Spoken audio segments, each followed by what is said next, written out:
Hi there everyone, Lauren Edwards here again, here to give you my talk this time. Again, I apologise if the film isn't completely steady, as I am still having to film this on my phone. So apologies for that. So the theme for this festival is Awakenings, and it took me ages to decide on what I was going to talk about. Debbie had to poke me and go, "Are you still wanting to do a talk? Because..." And I realised that on the subject, there's only one thing that I can semi-confidently talk about. And that is the day I woke up and realised that somehow I was now a disabled person. Before we go any further, I'm aware this might be a touchy subject for some of you. It's going to hit close to home. So if you don't want to listen to my story because it might hurt you, that is entirely fine. I will not be offended if, in fact, no one watches this video. I don't want to make you upset or make you feel like you have to watch it. So if you need to turn off, go get yourself a cuppa and a hug. Go do that. Do that instead. That's more important. So, to begin with, I'm going to give you a quick rundown of my health conditions.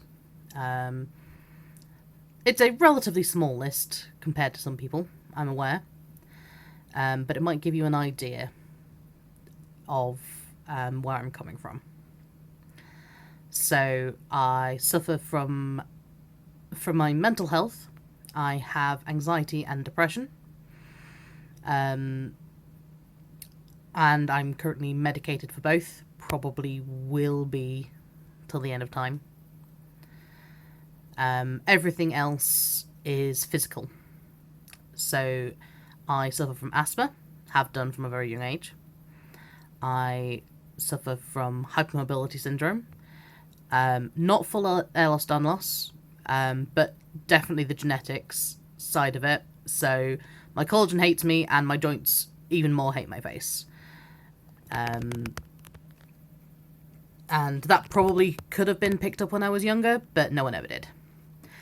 Same for my pes planus deformities, my medically flat feet, which is why walking any great distance has always caused me a great deal of pain. And I get orthotics for those from my local hospital. And basically mean I live in walking boots. Definitely not high heels. Oh no, they'd never happen. I was never any good at walking in them anyway. Then there is my primary pain problem, which is fibromyalgia. Chronic pain, basically. Head to toe, everything hurts. There are some days where, despite the fact I'm a huggy person naturally, I can't hug people. I can't be hugged. Luckily, it's mostly based in my lower back and my hips, but it is head to toe. And again, not likely to go away. Related to the hypermobility, I have orthostatic hypertension, which basically means if I change position too quickly, my head goes a bit fuzzy. I can get a bit dizzy and my vision might black out for a couple seconds. Looks very much like looking up at the night sky. It's very pretty, but slightly disconcerting. And that's just controlled by drinking more. I'm suggested to drink about 3 litres of water a day.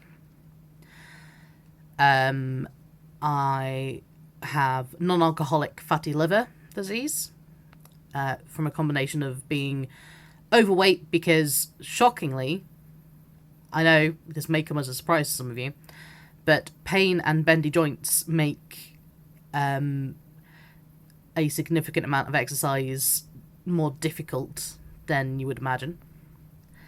And the fact that I've been on daily medications for my pain now for about a decade. In 2008, I was prescribed 15 500 cocodamols, and it's only got more intense from there. I also have a sensitive stomach lining, again related to the metric ton of medications, and an interesting incident involving catering level hot sauce, which I might regale you with on another day. So with that in mind, I'm going to take you back to a clear, sunny day, mid-August 2011. I live up in Edinburgh, so this means it was during the Edinburgh Fringe Festival. So there were people everywhere. The town was heaving, and I woke up at home, rolled over my bed. My other half was already awake and in the living room. I groaned and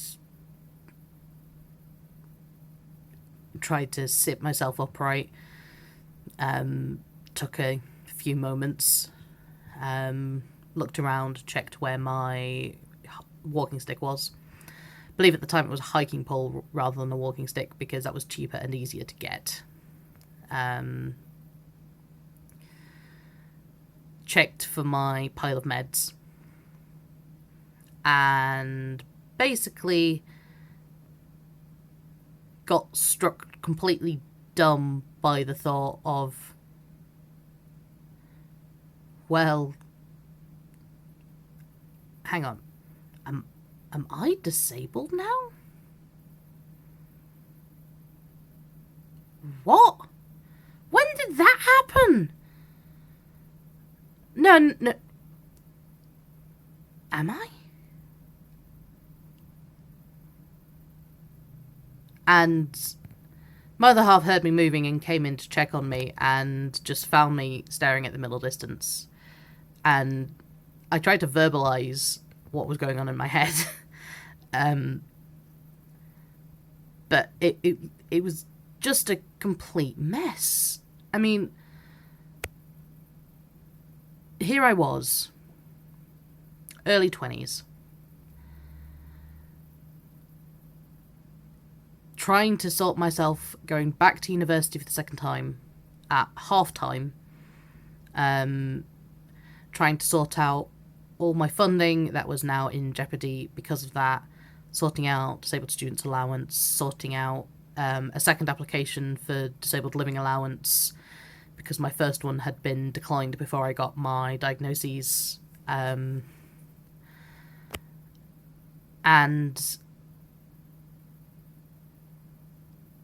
I'm now a disabled person. I'm now actually a disabled person. This wasn't on the cards. This wasn't what I planned. My plan changed a couple times, but at this point, my plan had been to complete my 5-year undergraduate Masters of Physics, get an MPhys qualification, and go into research. If I did well enough, the idea was very much to apply to CERN and go, ooh, new science, learn all the interesting things. And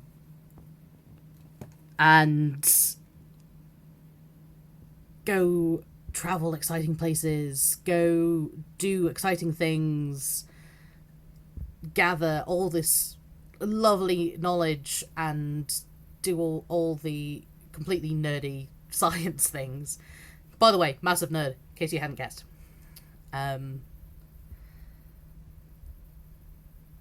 here I was faced with the fact that I might not be able to do that. And not because I wasn't clever enough, but because my body was betraying me. Because something somewhere along the line stopped working as it should. And not through any fault of my own. It just went, you know what? I'm not going to work anymore. Suck it. And I didn't know what to do with that. I was brought up as one of those kids. I've always been pretty clever, and I was always told, okay, so you're clever. Clever means you'll get good grades. Getting good grades means you'll get good exam results. Good exam results means you get to go to a good university, study a good subject, and once you get your nice shiny degree of at least a 2-1 in that subject, you get a good job and you're set for life. And here I was at the age of 21 being faced with the fact that that might not be possible. As it turns out, I did have to drop off my university course. I don't have a degree. And that still bugs me to this day. But yeah, that lovely, sunny, clear August day that I should have been able to enjoy as one of the last summer holiday days before heading back to university, I was instead, I think I ended up crying, I probably did, about how I didn't know what I was going to do with my life. I mean, it's not like I could fall back on any skills. My skills consisted of being a nerd, acting, which requires a decent physical capability, and singing, in an amateur fashion. I've never had formal training, and as time has gone on and my voice has been slightly mistreated, I'm not as good at that as I used to be.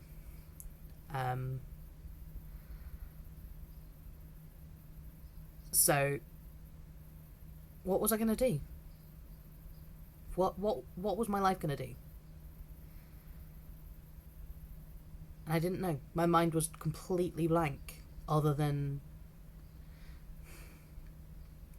kind of felt like there was someone who reached inside my chest, grabbed my soul, ripped it out and was holding it in front of my eyes and was twisting and crushing it into a teeny tiny little ball so that they could throw it away behind them. And I couldn't stop them. There was nothing I could do to stop them.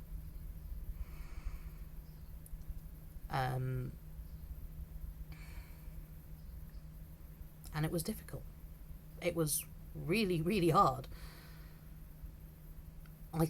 If I remember correctly, I was completely out of whack for most of that week. Because how do you deal with that? How do you deal with the fact that you're now a label, and that label is one that isn't generally treated well?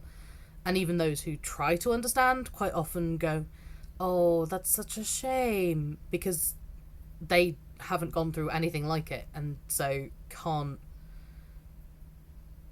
conceive what it is you're going through. I love my other half to bits, but he still finds it difficult to understand me sometimes when I try and explain how I'm feeling, because he has no point of reference. And I at the time I was trying to put words to how it felt, and mostly I flailed. I stumbled over my words. I couldn't give it an accurate description, again, because it's a feeling deep in your soul and deep in your mind. It's even worse than trying to describe what your pain feels like. Because obviously, when you go to a doctor's and you try and describe pain, they go, is it a fiery pain? Is it a stabby pain? Is it an achy pain? And that's bad enough trying to pinpoint exactly which one it is, if not a combination plus some other bits thrown in. But trying to explain when you're going through it that you feel like your soul has been crushed, and that you've got this looming despair of nothing will ever be the same again. Because let's be honest, once you accept that you might be disabled, quite often nothing is ever the same again. I'm trying to explain that to anyone, to my friends, to my family, to the university counsellor I was seeing at the time.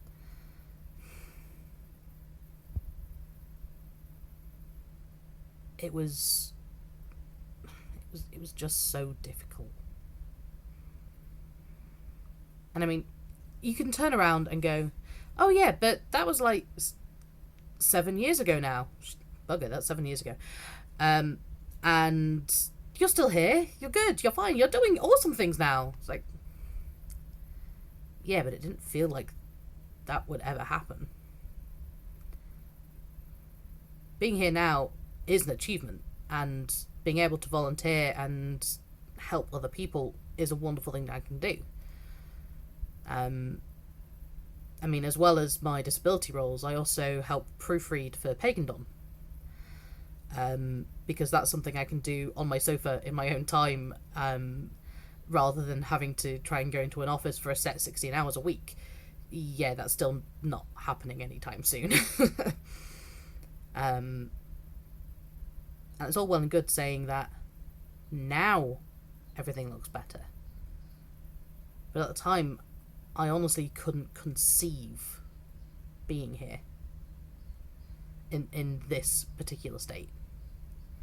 I couldn't conceive anything other than just continually getting worse and slowly having everything I loved stripped from me. And it's a horrible thing to go through. It really is.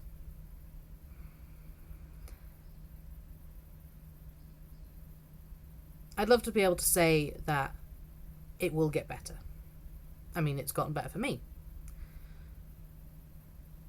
But me saying that and you feeling that and accepting that are two very different things.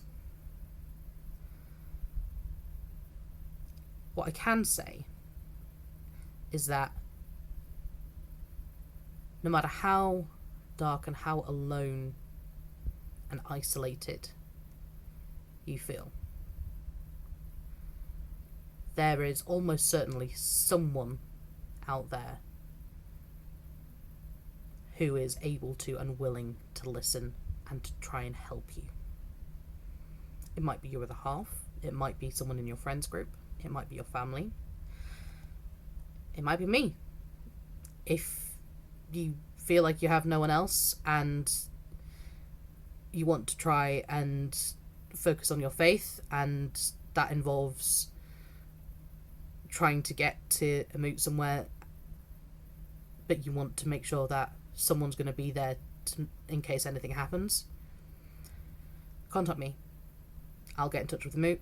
I'll make sure that you're put in touch with responsible adults. I'll make sure that they know a rough outline of your problem so that if anything does go wrong, there will be someone there and you won't be left abandoned and on your own. That's basically my job. And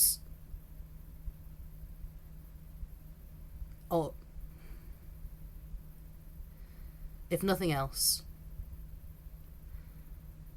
even if nothing is ever going to be quite the same again,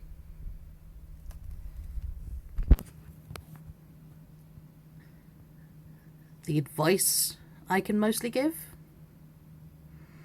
it's going to be that kind of advice that you hate hearing from people. Take a day at a time, enjoy the little things. But much as you hate to hear it, and much as you might rage at me going, oh gods, but that's what I'm doing every day anyway. Is there nothing more constructive you can tell me? It's like, well, no, actually. I got through every day by checking in with people and by making sure that I had an easy way to access. For me, primarily, it's tea. Drinking tea calms me. I've never had a massive caffeine hit from it. So the act of making tea, sitting, enjoying the warmth, and drinking it slowly has always been something to centre me, as it were.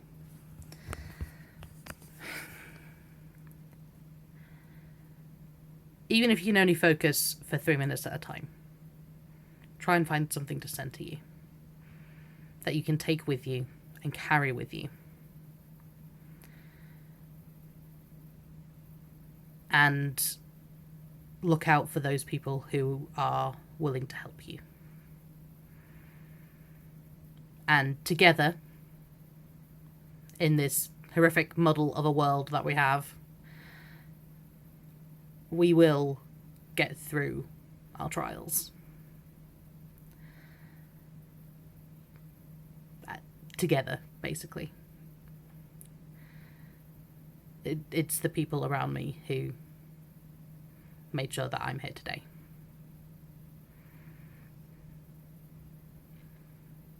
I feel like there should be something more I can add to this, but if you want to talk about it, you can poke me on the disabilities pages. I'm on most of the PF ones, I think. Or you can email me directly at international.dl@paganfederation.co.uk.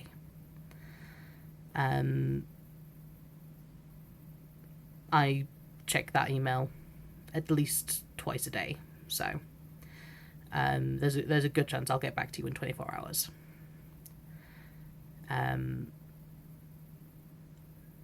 But yeah. Good luck, everyone.